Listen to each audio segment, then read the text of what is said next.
Берилген мисал чыгарайлы. Көрүп тургандай, биринчи бөлүү амалы, кийинки бөлүү амалы экинчи жана үчүнчү кош амал аткарылат.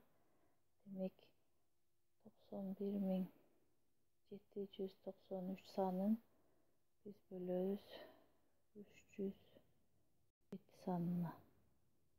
Демек 91.307ден кичине, демек 917 санын алабыз. 3'төн берсек ашып кетет. 2 жерде 7'ң 14, бирин жогорку разрядка, 2 жерде 0'ң 2, 1 менен 1 өзү жазылат. 2 жерде 3'ң 6, кемитсек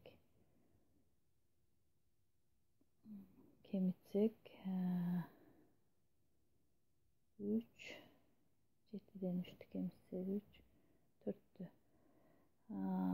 1'ден 1'ди кемитсек 0, 9'дан 6'ны кемитсек 3. 307'ден кичине, демек 9'ду алып түшөбүз. 9 3039, 9'дан 9 жерде 7'ң 63, 6'сын жогорку разрядка, 9 жерде 0'ң 0, 6 менен 6 өзү жазылат. 9 жерде 3'ң 27, кемитебиз. 9'дан 3'тү алсак 6, 3'төн 6'ны кемите албайбыз. 1'ди карыз алсак 13'төн 6'ны кемитсек 7.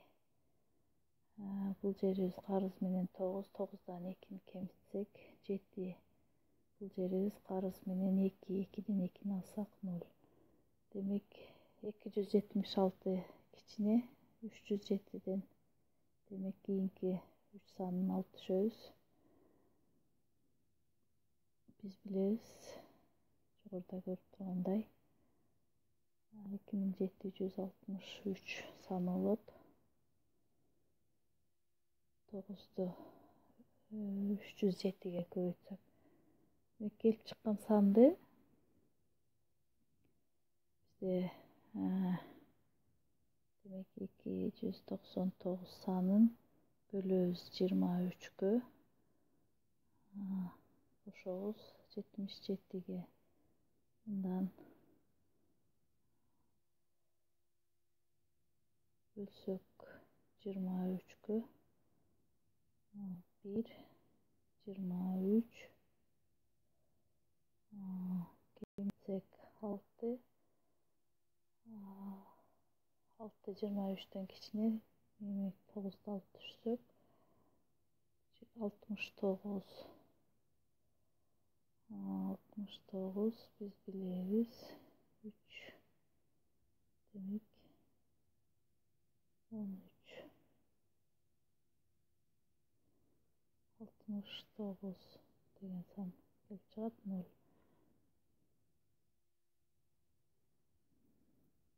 Мындан 13 кошулган 77, биз билебиз 90.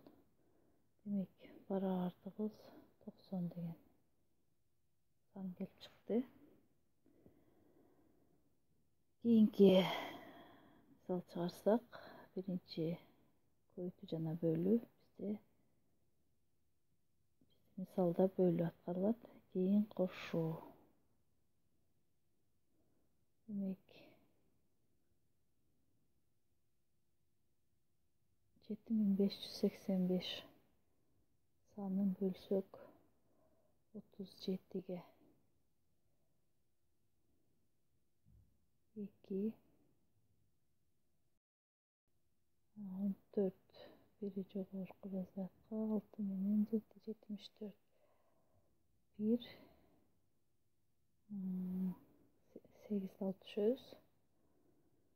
8'ди алып түшсөк 18, 37'ден кичине, кийинки санды алып түшөбүз. 2 санды катар алып түшкөндүгүбүз үчүн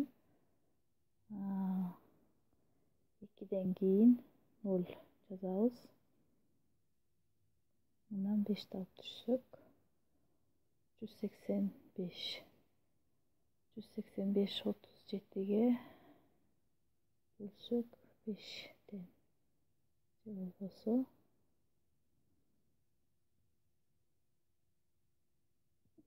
185 kemikteyiz. 205 sanı gelip çıktı. 205 sanından koşsak 95'ti. Beraber 300. Demek 300 cevabı.